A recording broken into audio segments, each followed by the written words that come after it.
हाँ, तो welcome to imagine point YouTube channel. तो प्यारे बच्चों, बहुत बहुत स्वागत है आपका इस प्लेटफॉर्म पर। और आज मैं अपनी क्लास 12th का इलेक्ट्रोकेमिस्ट्री का बेटा सेकंड लेक्चर लेके आया हूँ। कई सारे बच्चों ने ये लेक्चर देखा है क्योंकि वॉच टाइम भी अच्छा खासा आ रहा है। तो जिन बच्चों ने अभी तक मेरा चैनल सब्सक्राइब ना किया हो बेटा सब्सक्राइब कर लें, ताकि क्लास 12th का कोई भी चैप्टर उनका बेटा मिस ना हो और मेरे इन लेक्चर्स को देख करके वो बहुत अच्छे नंबर बेटा अपने एग्जाम में स्कोर कर सकते हैं, चाहे कुछ भी हो जाए। ठीक है, तो आज मेरा जो है बेटा इलेक्ट्रोकेमिस्ट्री का सेकंड लेक्चर है। तो फर्स्ट लेक्चर तक हम लोगों ने डिस्कस कर लिया था कि मेरे पास इलेक्ट्रोड पोटेंशियल क्या होता है बेटा, और हमारे पास स्टैंडर्ड इलेक्ट्रोड पोटेंशियल से बोलते हैं। मैंने कहा था किसी भी मेटलिक रॉड को, मैंने कहा था ये चैप्टर मैं बहुत आराम से पढ़ाऊंगा, बहुत इत्मीनान से पढ़ाऊंगा, भले ही इसमें मेरे को 10 लेक्चर डालने पड़ जाए, मगर मैं चैप्टर ये पढ़ाऊंगा बहुत आराम से, ताकि एक एक बात आपकी क्लियर हो। कोई भी वन शॉट वीडियो आप एक बार में मुश्किल ही देखते हैं, उसको भी आप कई टुकड़ों में देखते हैं, तो बेटा इसको भी आप टुकड़ों टुकड़ों में ही कवर करो, ताकि आपका पूरा कॉन्सेप्ट बेटा इलेक्ट्रोकेमिस्ट्री का थोड़ा सा क्लियर हो जाए। ठीक है, तो जब किसी मेटेलिक रॉड को हम लोग उसके किसी बेटा सॉल्ट के सोल्यूशन में डिप करते हैं ना बेटा, तो मेटल की रॉड पे सोल्यूशन के कंपेयर पे या तो निगेटिव चार्ज आता है या तो मोस्टली पॉजिटिव चार्ज आता है, तो उसे हम बोलते हैं इलेक्ट्रोड पोटेंशियल। ठीक है, मगर अगर मैं टेम्परेचर 25 फिक्स कर देता हूं और जिस सॉल्ट के सोल्यूशन में बेटा डिप कर रहा हूं ना, उसका कंसंट्रेशन अगर मैं लगाता हूं 1 मोलर, तो उस समय जो आपका पोटेंशियल डिफरेंस जनरेट होगा उसे मैं बोलता हूं बेटा स्टैंडर्ड इलेक्ट्रोड पोटेंशियल, और इसे बेटा मैं E0 से लिखता हूं। सर अब ये बात फंस रही थी कि मेरे पास किसी भी मेटल का अगर E0 कैलकुलेट करना है, मतलब किसी भी मेटल का अगर मेरे को स्टैंडर्ड इलेक्ट्रोड पोटेंशियल कैलकुलेट करना है बच्चा, तो वो कैसे कैलकुलेट करूंगा। देखो एक काम कर लेते हैं, ये मैंने यहाँ पर एक जिंक की रॉड ले ली है, देखिएगा ध्यान से। ये मेरे पास ये जिंक की रॉड है और इस जिंक की रॉड को मैं डिप कर देता हूँ बेटा 1 मोलर जिंक सल्फेट में बेटा मैं डिप कर देता हूँ, और यहाँ का जो टेम्परेचर लूँगा वो 25 डिग्री सेल्सियस। कन्फर्म है कि इस समय यहाँ पर ये निगेटिव चार्ज आ गया होगा और इसके बाहर बेटा आ गया होगा पॉजिटिव चार्ज। तो जो मेरे पास पोटेंशियल डिफरेंस आया होगा, क्योंकि मैंने कंडीशंस आप देख सकते हैं कि मैंने कंडीशंस बेटा स्टैंडर्ड लगा रखी हैं, तो इस समय जो भी इलेक्ट्रोड पोटेंशियल बेटा आया होगा वो होगा स्टैंडर्ड इलेक्ट्रोड पोटेंशियल। मगर इसे मेज़र कैसे करूंगा भाई, दिक्कत तो ये आ रही है, ये तो पूरा जो चार्ज डेवलपमेंट है वो तो सोल्यूशन के अंदर है, या तो कहो तो इसके अंदर घुस जाओ और वहां जाके मैं देख लूं भाई कितना चार्ज है। ये तो भाई कहने की बात हो गई केवल। ठीक है, तो यहीं पर भी अगर कितना चार्ज डेवलप हुआ है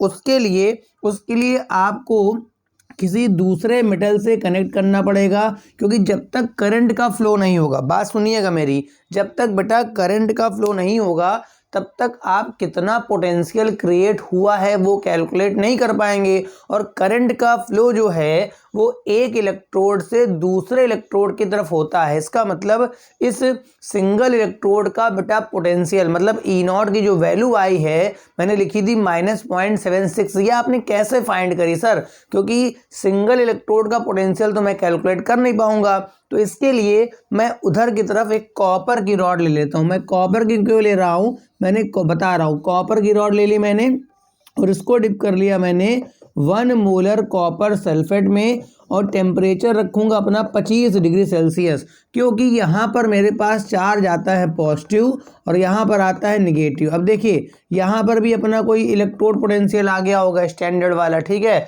अब देखिए इस रॉड पे आपका निगेटिव चार्ज है। निगेटिव चार्ज का मतलब आपको पता होना चाहिए कि ये जो रॉड है बेटा वो इलेक्ट्रॉन रिच हो गई है। ठीक है, इस रॉड पे आपका पॉजिटिव चार्ज है, मतलब ये जो रॉड है बेटा वो इलेक्ट्रॉन डिफिशिएंट हो गई है। अब अगर मैं इन दोनों रॉड को आपस में जोड़ दूं, बीच में वोल्ट मीटर या एमीटर लगा दूं, ठीक है, बीच में लगा दूं वोल्ट मीटर या एमीटर, तो सीधी सी बात है बेटा यहाँ से यहाँ इलेक्ट्रॉन का फ्लो चालू हो जाएगा। जब इलेक्ट्रॉन का फ्लो चालू होगा तो यहाँ से मैं वोल्ट मीटर से अपना या एमीटर से अपना करंट निकाल लूंगा, और मैं बता पाऊंगा कि मेरा पोटेंशियल डिफरेंस कितना आया है। मगर फिर समस्या फंस रही है कि ये जो पोटेंशियल डिफरेंस यहाँ पर आएगा, देखो यहाँ पर जो पोटेंशियल डिफरेंस आएगा वो इन दोनों के कॉम्बिनेशन से आएगा। मतलब वहाँ पे जो वैल्यू बताएगा वो ना तो जिंक की होगी बेटा और ना ही वो बेटा किसकी होगी, कॉपर की होगी। ठीक, फिर से बात समझिए। आपने सोचा था कि जब यहाँ से करंट का फ्लो हो जाएगा तो जो भी मेरे पास करंट का फ्लो आएगा उससे मैं V is equal to I R upon जो भी लगा करके अपना पोटेंशियल निकाल लूंगा। मगर प्रॉब्लम ये फंस रही है कि यहाँ जो करंट का फ्लो आ रहा है, यहाँ जो पोटेंशियल आएगा उसमें बेटा केवल जिंक का तो योगदान है नहीं, इसमें तो बेटा कॉपर का भी योगदान है। तो ये जो पूरी वैल्यू आएगी पूरे सेल की आएगी। किसकी आएगी बेटा, पूरे सेल की आएगी, ना तो वो जिंक की होगी। अब मान लो सपोज करो यहाँ पे जो ई नॉट आया आपका वो प्लस का 1.10 वोल्ट आ गया, इतना आ गया। अब भाई कैसे बताओगे कि इसमें जिंक का कितना, कॉपर का कितना, आप नहीं बता पाओगे ना। तो आपकी समस्या तो बेटा वहीं की वहीं रह गई। आप जिंक का भी नहीं बता पाओगे भाई। अगर दो नंबर्स का एडिशन 100 है, ठीक है, अगर दो नंबर्स का एडिशन 100 है तो आपको पता है कि एक नंबर दूसरा नंबर कितना है भाई, a plus B is equal to 100। क्या पता a कितना b कितना, तो इस तरह से तो आप नहीं कैलकुलेट कर पाएंगे। और अगर आप ये हटाते हैं, अगर आप कनेक्शन तोड़ते हैं तो बेटा करंट का फ्लो रुक जाएगा, और जब करंट का फ्लो रुक जाएगा तब भी आपकी कहानी वहीं की वहीं लटक जाएगी। आप इस मेटल का इलेक्ट्रोड पोटेंशियल कैलकुलेट नहीं कर पाएंगे। ठीक है, आप जो है, एक मिनट भैया, इस मेटल का इलेक्ट्रोड पोटेंशियल कैलकुलेट नहीं कर पाएंगे। तो उसके लिए साइंटिस्टों ने बनाया अपना SHE, बनाया SHE। ठीक है, इसका पूरा नाम होता है बेटा स्टैंडर्ड हाइड्रोजन इलेक्ट्रोड। मतलब SHE का जो फुल नेम है वो हाइड्रोजन गैस का वैज्ञानिकों ने इलेक्ट्रोड बनाया। तो अगर आपको किसी मेटल का ई नॉट कैलकुलेट करना है तो पहले आपको अच्छी तरह से SHE समझ लेना होगा। अगर आपको SHE नहीं आता है तो फिर आप भूल जाइए कि आप ई नॉट कैलकुलेट करना सीख पाएंगे।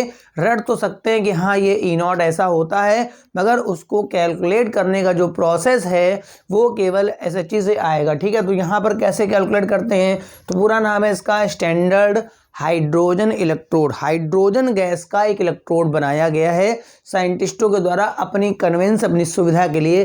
क्या होता है बेटा, इसमें एक बड़ा सा ऐसा टैंकर होता है इस तरह से, ऐसे इसमें कांच का पूरा एपरेटस, कांच की ट्यूब गई होती है और ऐसे यू टाइप की ऐसे बेटा यहाँ पर ट्यूब बनी होती। ठीक है, ये एक वायर आता है कॉपर का और नीचे बेटा ये पूरा होता है प्लेटिनम का। मतलब ये जो यहाँ पर है प्लेटिनम की लेयर इसके ऊपर चढ़ी होती है। वैसे तो कॉपर का है, मगर लास्ट में जो आपकी जो फॉइल होती है बेटा वो प्लेटिनम मेटल की होती है। और यहाँ पर इधर से हम लोग होल कर देंगे, इधर से बेटा हम लोग पास करते हैं H2 गैस। कौन सी गैस पास करेंगे, H2 गैस। अच्छा, यहाँ पर आपको पता होगा कि जैसा मेटल यहाँ पर समझो जस्ट लाइक H2 काम करेगा।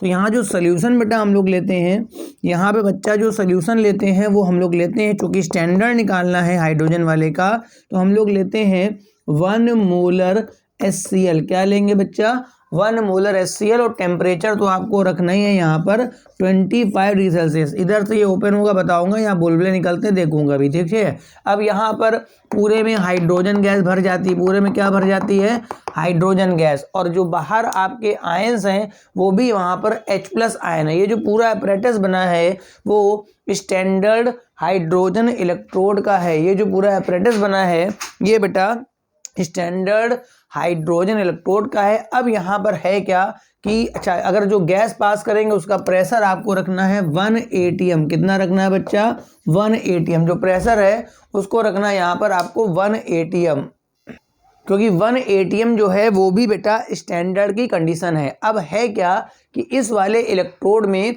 दो प्रकार की रिएक्शनें हो सकती हैं। ठीक है, या तो यहाँ पर हाइड्रोजन गैस का इस मेटल पर ऑक्सीडेशन होगा, मतलब हाइड्रोजन अपना इलेक्ट्रॉन लॉस करेगा, या यहाँ पे जो H+ आयन होंगे वो इस रॉड पे इलेक्ट्रॉन लेके मतलब रिडक्शन को शो करेंगे। जैसे हर मेटल पे दो प्रकार की रिएक्शनें हो सकती हैं, ऑक्सीडेशन भी और रिडक्शन भी। पहले मैं बता रहा हूँ कि अगर यहाँ पर ऑक्सीडेशन होगा तो हाइड्रोजन गैस का, क्योंकि हाइड्रोजन के पास इलेक्ट्रॉन है, वो दे देगा, और अगर रिडक्शन होगा तो बेटा H+ आयन का, क्योंकि उसके पास इलेक्ट्रॉन की कमी है, ले लेगा तो रिडक्शन हो जाएगा। अब देखिए हाइड्रोजन गैस लिया मैंने, ठीक है, मैंने यहाँ पर 1/2H2 कर दिया। क्या कर दिया मैंने? 1/2H2। 1/2H2 का मतलब तो H हो गया, तो ये इलेक्ट्रॉन लॉस कर देगा, तो ये क्या बना देगा? H+। ठीक है, इस घटना का नाम बेटा हो जाएगा ऑक्सीडेशन हो जाएगा। ठीक है, इस घटना के बाद होगा क्या कि ये जो रॉड है इस पे इलेक्ट्रॉन डेंसिटी ज़्यादा हो जाएगी। ठीक है, क्योंकि हाइड्रोजन गैस जो है ना वो अपने इलेक्ट्रॉन रॉड को दे देगी, और जो H+ आयन बनेगा वो सोल्यूशन में चला जाएगा। कहाँ चला जाएगा बेटा? सोल्यूशन में। ये घटना जो है मेरे पास इस इलेक्ट्रोड पे ऑक्सीडेशन की, कौन सी है बेटा? ऑक्सीडेशन की। अच्छा, यहाँ पर ये घटना भी हो सकती है कि सोल्यूशन में जो H+ आयन है, देखो जो मेरे पास मेटल की रॉड होती है ना उसमें हमेशा इलेक्ट्रॉन्स होते ही होते हैं। जैसे मैंने कॉपर वाले में बताया था, तो यहाँ पर H+ आयन रॉड पे जाएंगे इलेक्ट्रॉन को लेने के लिए, तो ये जो H+ आयन है जब रॉड पे जाएंगे इलेक्ट्रॉन ले, तो ये बनाएगा 1/2H2। तो ये जो घटना होगी बच्चा वो रिडक्शन की होगी। ठीक, अच्छा, इस वाले केस में क्या होगा कि जो रॉड होगी उस पर आपका आ जाएगा पॉजिटिव चार्ज। इस वाले केस में क्या होगा कि जो रॉड होगी उस पर आपका आ जाएगा पॉजिटिव चार्ज। अब एक चीज़ मैं आपको बहुत इंपॉर्टेंट बताने वाला हूँ कि आपका जो इलेक्ट्रोड पोटेंशियल की जो वैल्यू होती है वो कब आती है? इलेक्ट्रोड पोटेंशियल कब आता है? जब कहीं पर या तो ऑक्सीडेशन होता है या फिर होता है रिडक्शन।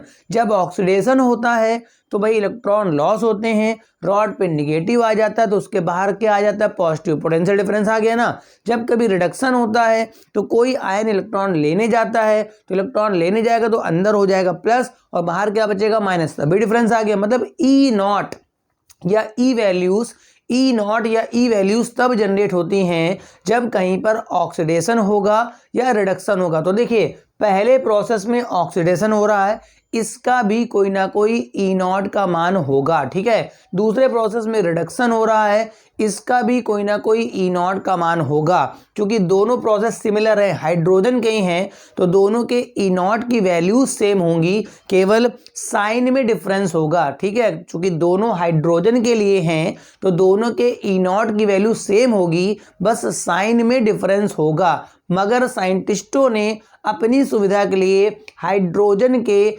स्टैंडर्ड इलेक्ट्रोड पोटेंशियल की वैल्यू को 0 मान लिया। क्या मान लिया? 0। भाई सुविधा बताऊंगा क्या है। तो उन्होंने कहा कि अगर ऑक्सीडेशन हो रहा हो तब भी हम इसका E0 0 मानेंगे, मतलब इससे ये बन रहा हो तब भी कोई ना कोई E0 की वैल्यू आती, मगर वो बहुत छोटी होती है, इस वजह से कहा गया 0 मान। या फिर अगर यहाँ पर रिडक्शन हो रहा हुआ तब भी उसका E0, चूंकि एक का 0 है तो दूसरे का भी 0 है, उल्टी रिएक्शन का भी 0 होगा। ऑक्सीडेशन को मैं ऐसे लिखा सकता हूँ E0 H2 से मैं H+। देखो ये घटना ऑक्सीडेशन की कहलाती है, क्योंकि ऑक्सीडेशन में आप देखिए H2 से क्या बन रहा है? H+। अगर आपको रिडक्शन का लिखना है तो आप लिखेंगे E0 H+ से आप क्या लिखेंगे? H2। ये भी फिलहाल 0 ही होगा। ठीक है, ये घटना ऑक्सीडेशन दिखा रही, वो क्या दिखा रही? रिडक्शन। साइंटिस्टों ने कहा इलेक्ट्रॉन, तो हाँ एक बात और कि जिस समय ऑक्सीडेशन होगा उस समय रॉड पे इलेक्ट्रॉन आ जाएगा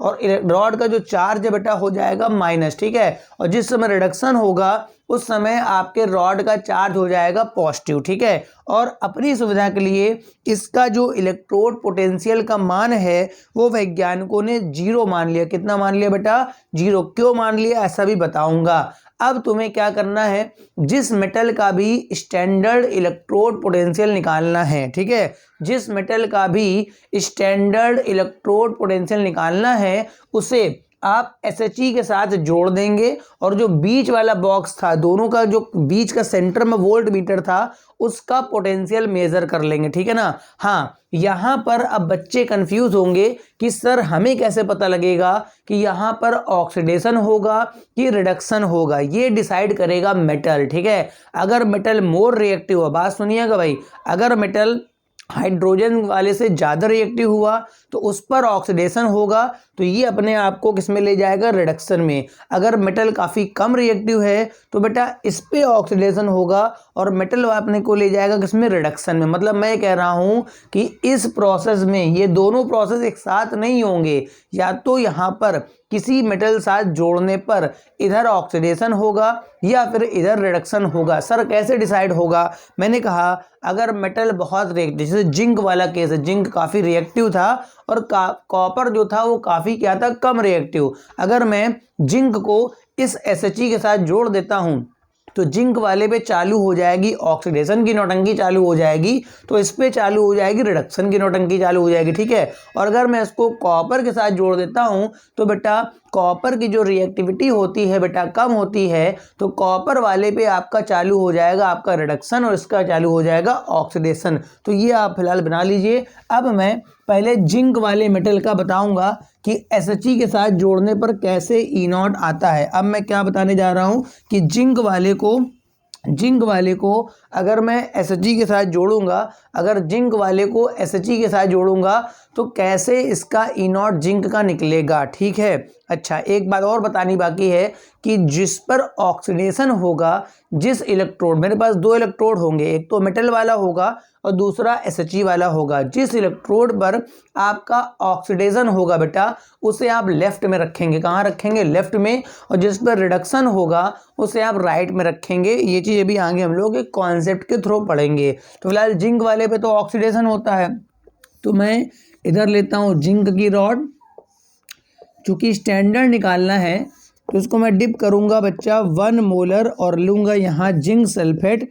टेम्परेचर का भी विशेष ध्यान रखूँगा 25। तो यहाँ पर आ गया होगा नेगेटिव और बेटा रॉड के बाहर आ गया होगा पॉजिटिव। यहाँ जो पोटेंशियल डिफरेंस आया होगा वो स्टैंडर्ड इलेक्ट्रोड पोटेंशियल नापना SHE की हेल्प से है। अब यहाँ पर ये जोड़ के मैं यहाँ वोल्ट मीटर लगा दूंगा और इधर SHE बनाऊंगा नहीं, केवल लिख दूंगा। आप समझ जाइएगा कि यहाँ पर SHE है। यहाँ पर क्या है बेटा?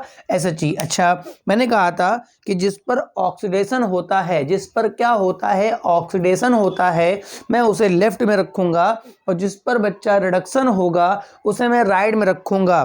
तो जिंक वाले में ऑक्सीडेशन देखने को मिलता है और उसमें क्या देखने को मिलता है? रिडक्शन। तो मैं जिंक वाले का जरा ऑक्सीडेशन यहाँ लिख देता हूँ।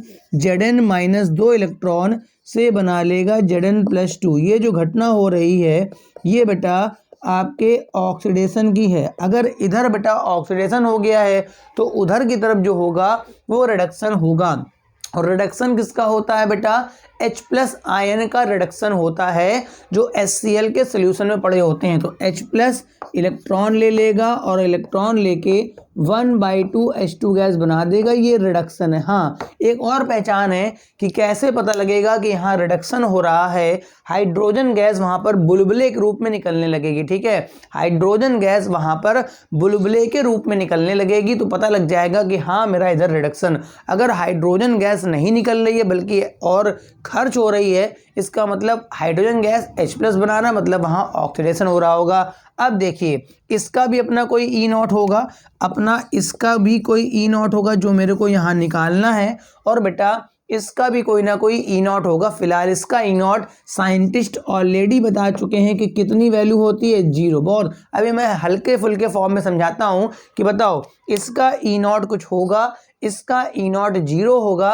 तो बताइए यहाँ पर जो पोटेंशियल आएगा, यहाँ पर जो पोटेंशियल आएगा वो, जैसे मैंने पहला एग्जांपल बताया था कि मैंने जिंक वाले को कॉपर वाले साथ जोड़ दिया और फिर पूरे सेल का निकाला, मगर वहाँ पर जिंक वाले का भी कोई ना कोई E0 था और बेटा कॉपर वाले का भी कोई ना कोई E0 था। तो जो रिजल्टेंट वैल्यू थी उसमें आप नहीं बता पाते कि बेटा जिंक वाले का कितना है और बेटा कॉपर वाले का कितना है, मगर यहाँ पर आपका जो एक इलेक्ट्रोड है उसका चालाकी से साइंटिस्टों ने कहा इसको मैं 0 मान लूँगा। क्या मान लूँगा? 0। तो बताइए यहाँ होगा तो दोनों का रिजल्टेंट, यहाँ पर बेटा होगा तो दोनों का रिजल्टेंट, मगर उस रिजल्टेंट में एक वैल्यू तो 0 ही है। मैंने कहा A + B = 100 है, मैंने कहा A + B = 100 है और B का मान 0 है। अगर मैं तुमसे कह रहा हूँ, इतनी बात तो समझ में आई गई होगी कि मैं क्या बताना चाह रहा हूँ, ठीक है।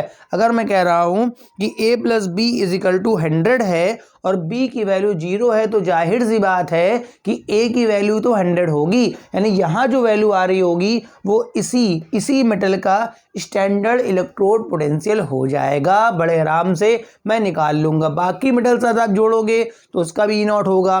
फिर मैंने एक बात बताई, आप भूल जाते हैं कि जिस पर ऑक्सीडेशन होगा उसे मैं लेफ्ट में रखूँगा और जिसमें रिडक्शन होगा उसे मैं राइट में। इसी तरह से अगर मेरे से कहा जाए सर कॉपर वाले का बताइए कैसे निकलेगा, मुझसे कहा जाए सर बताइए कॉपर वाले का कैसे निकलेगा, अरे निकलेगा कैसे नहीं, सब निकलेंगे, क्योंकि कॉपर रिएक्टिव कम होता है। क्या कहा मैंने आपसे, सुनते नहीं हैं आप लोग, ठंड बहुत है ना।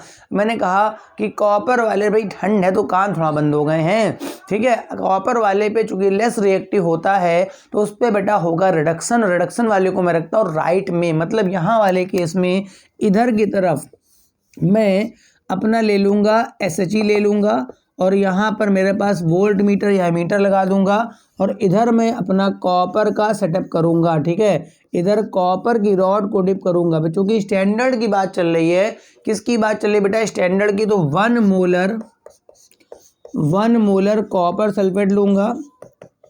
टेम्परेचर का विशेष ध्यान रखना है 25 डिग्री सेल्सियस, तो यहाँ पर हो जाएगा प्लस प्लस प्लस प्लस, बाहर हो जाएगा minus minus minus minus minus minus, क्योंकि यहाँ पर अब होगा रिडक्शन, क्योंकि यहाँ पर हुआ होगा ऑक्सीडेशन। तो यहाँ ऑक्सीडेशन कैसे हुआ होगा, 1/2 H2, इसका मतलब H हो गया, माइनस इलेक्ट्रॉन लॉस करके बेटा H+ बना देगा, ठीक है। और इसका जो E0 होगा वो ऑलरेडी हमें पता है कितना होता है, 0, ठीक है। मगर इधर रिडक्शन की वैल्यू आएगी copper double plus plus 2 electron. ये जो कॉपर के आयन होंगे ना, ये मैंने कहा था कॉपर के जो आयन होते हैं ना वो इलेक्ट्रॉन लेने के लिए रॉड पर कूद जाते हैं। कॉपर के जो आयन होते हैं ना वो इलेक्ट्रॉन लेने के लिए रॉड पर कूद जाते हैं, बल्कि कॉपर के एटम आयन वन के फॉर्म में नहीं आते हैं, ठीक है। तो ये इलेक्ट्रॉन लेके कॉपर बना देगा, तो ये रिडक्शन हो गया।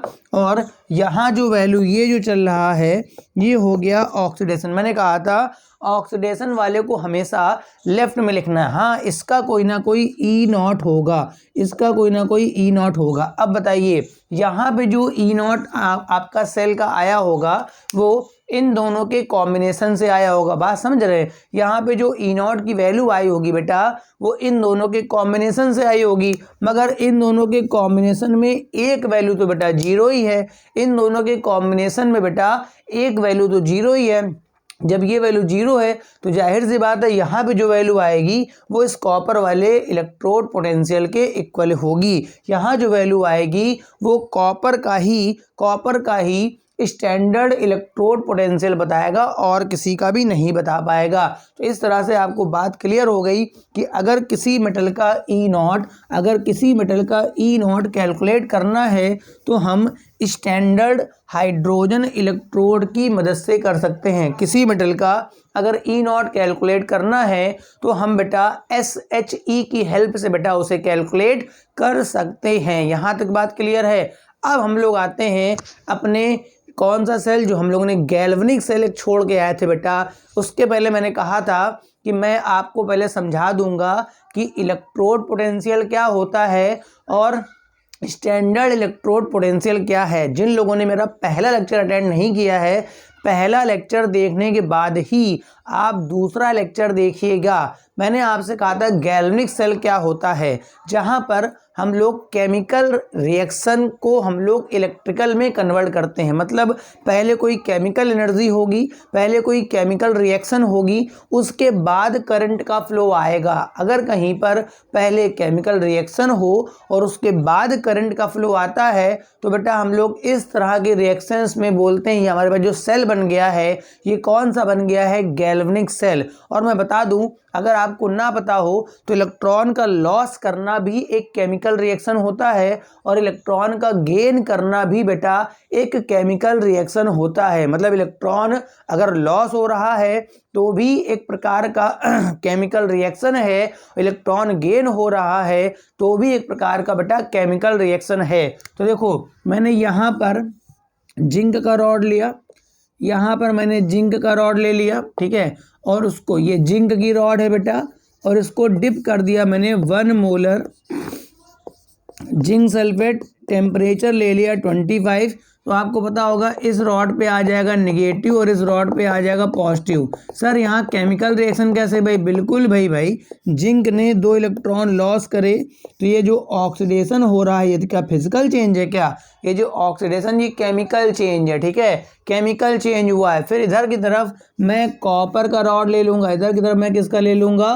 कॉपर का रॉड ले लूँगा और इसको डिप कर दूंगा 1 मोलर कॉपर सल्फेट में, टेम्परेचर रखूँगा 25 डिग्री सेल्सियस। तो बताया था यहाँ पर प्लस आ जाता है और इसके बाहर बच्चा आ जाता है माइनस, क्योंकि यहाँ पर कॉपर के जो आयन थे वो इलेक्ट्रॉन लेने के लिए रॉड में जाते हैं, तो कॉपर के आयन इलेक्ट्रॉन लेने रॉड में जाएंगे तो कॉपर बना देंगे, मगर वहाँ का चार्ज हो जाएगा प्लस, बाहर हो जाएगा माइनस। ये इलेक्ट्रॉन गेन करना है, मैं लिख देता हूँ, ये घटना ऑक्सीडेशन की है और ये घटना रिडक्शन की है। और ऑक्सीडेशन और रिडक्शन एक प्रकार के बेटा केमिकल रिएक्शंस होती हैं। ऑक्सीडेशन और रिडक्शन बेटा एक प्रकार की केमिकल रिएक्शंस होती हैं। अब बताइए, इस ऑक्सीडेशन के बाद ये रॉड जो है इलेक्ट्रॉन रिच हो गई है और इस रिएक्शन के बाद ये रॉड बेटा इलेक्ट्रॉन डिफिशियंट हो गई है। अगर मैं इन दोनों रॉड को एक तार से जोड़ दूं, बीच में एमीटर लगा दूं, क्या लगा दूं? एमीटर।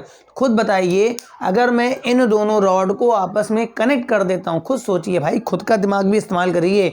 अगर मैं इन दोनों रॉड को आपस में कनेक्ट कर देता हूं तो बेटा 100% लिखवा लो, इलेक्ट्रॉन का जो फ्लो है वो जिंक वाली रॉड से कॉपर वाली रॉड की तरफ होने लगेगा। इलेक्ट्रॉन का जो फ्लो है वो जिंक वाली रॉड से कॉपर वाली रॉड की तरफ होने लगेगा। और कहीं पर अगर इलेक्ट्रॉन का फ्लो चालू हो गया है, बात समझ रहे हैं आप, अगर कहीं पर इलेक्ट्रॉन का फ्लो चालू हो गया है मतलब वहाँ पर करंट पास होने लगी है, मतलब वहाँ पर आपका करंट भी फ्लो होने लगा है। तो क्या हुआ, जरा दिमाग लगाइए कि पहले केमिकल चेंज हुआ, पहले केमिकल चेंज हुआ और इस केमिकल चेंज के दम पर मैंने यहाँ पर इलेक्ट्रिकल या इलेक्ट्रिसिटी जनरेट कर दी। मैंने क्या जनरेट कर दी बेटा?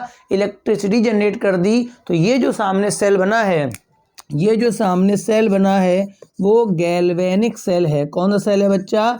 Galvanic cell. और ये जो है वो डैनियल सेल का एग्जाम्पल है। किसका एग्जाम्पल है बेटा? Daniel cell. पूछेगा आपसे कि डैनियल सेल में, पूछेगा आपसे कि डैनियल सेल में कौन कौन से इलेक्ट्रोड्स का इस्तेमाल होता है, पूछेगा आपसे एग्जाम हॉल में, पूछेगा कि डैनियल सेल में कौन कौन से इलेक्ट्रोड्स का इस्तेमाल होता है। तो बेटा डैनियल सेल में एक जो लेफ्ट हाफ इलेक्ट्रोड होता है वो ये भी हाफ इलेक्ट्रोड कहलाता है, वो भी हाफ इलेक्ट्रोड कहलाता है, पूरा मिलके फुल इलेक्ट्रोड कहलाता है या फुल सेल, ये भी हाफ सेल कहलाता है, वो हाफ सेल कहलाता है, पूरा मिलके फुल सेल होता है। तो डैनियल सेल में जिंक वाले का हम लोग इलेक्ट्रोड इस्तेमाल करते हैं और यहाँ पर हम लोग कॉपर वाले का इस्तेमाल करते हैं। और ये एक प्रकार का गैल्वेनिक सेल है और गैल्वेनिक सेल का मतलब है कि एक प्रकार का जो केमिकल रिएक्शन है बेटा वो कन्वर्ट करेगा इलेक्ट्रिकल एनर्जी को। तो उम्मीद है आपको यहाँ तक की बात अच्छे से क्लियर हो गई होगी कि किसी मेटल का हमें ई नॉट कैसे कैलकुलेट करते हैं, किसी मेटल का SHE की हेल्प से हम लोग ई नॉट कैसे कैलकुलेट करते हैं और हम लोग गैल्वेनिक सेल कैसे पढ़ेंगे। अब यहाँ पर एनोड क्या है, कैथोड क्या है, क्योंकि मोस्टली बच्चों को यही पता होता है कि बेटा जिस रॉड पर प्लस चार्ज धरा होता है उसे हम एनोड बोल देते हैं और जिस रॉड पर बेटा माइनस चार्ज धरा होता है उसे हम कैथोड बोलते हैं। गलत बात, गलत बात, गलत बात बताऊंगा। यहाँ पर ये वाला एनोड होता है और वो वाला कैथोड होता है। देखो क्या बोला मैंने, सुना भी आपने, मैंने कहा कि जिस पर निगेटिव चार्ज है, जिंक वाली रॉड जिस पर निगेटिव चार्ज है वो यहाँ पर बेटा एनोड होता है और जहाँ पॉजिटिव होता है वो बेटा क्या होता है? कैथोड। कुछ के दो पाँव तले जमीन ही खिसक गई, कुछ को लेक्चरें बंद कर दें,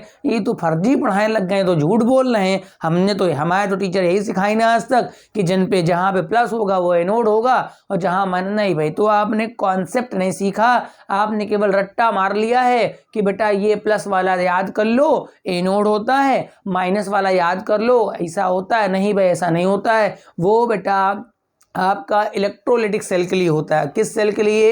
इलेक्ट्रोलाइटिक सेल के लिए। उसका भी कॉन्सेप्ट वही है जो बताऊंगा इसमें, जो इसमें बताऊंगा वो बताऊंगा नेक्स्ट टर्न पर कि अब यहाँ पर ये कैसे कैथोड बन गया, कैसे एनोड बन गया, वो कैसे कैथोड बन गया। और उसके बाद अगर मेरे को इसका ई नॉट सेल निकालना है, यहाँ पर इसका ई नॉट सेल आया होगा। क्या आया होगा? ई नॉट सेल। भाई ये जो वैल्यू है ये तो ई नॉट जिंक वाले का है, ये जो वैल्यू है ये तो बेटा ई नॉट कॉपर वाले का है, मगर यहाँ जो आया होगा बेटा वो ई नॉट सेल आया होगा। तो उम्मीद है यहाँ तक का लेक्चर आप अच्छे से रिवाइज करके चलेंगे। 2 लेक्चर हो चुके हैं, इन दोनों लेक्चर को आप बहुत अच्छे से रिवाइज कर लीजिएगा, नोट कर लीजिएगा, और अच्छे से पढ़ने के बाद आप तीसरा लेक्चर जब अटेंड करेंगे तो वहाँ मैं बताऊँगा कि एनोड की डिफिनीशन क्या होती है और बच्चा कैथोड की डिफिनीशन क्या होती है। ऐसा थोड़ा होता है कि जहाँ प्लस होता है वहाँ पे आप एनोड चिल्लाओगे, जहाँ पर माइनस होगा वहाँ पर आपका कैथोड होगा। ऐसा नहीं होगा। इतना लेक्चर देख लीजिएगा। Thank you for watching.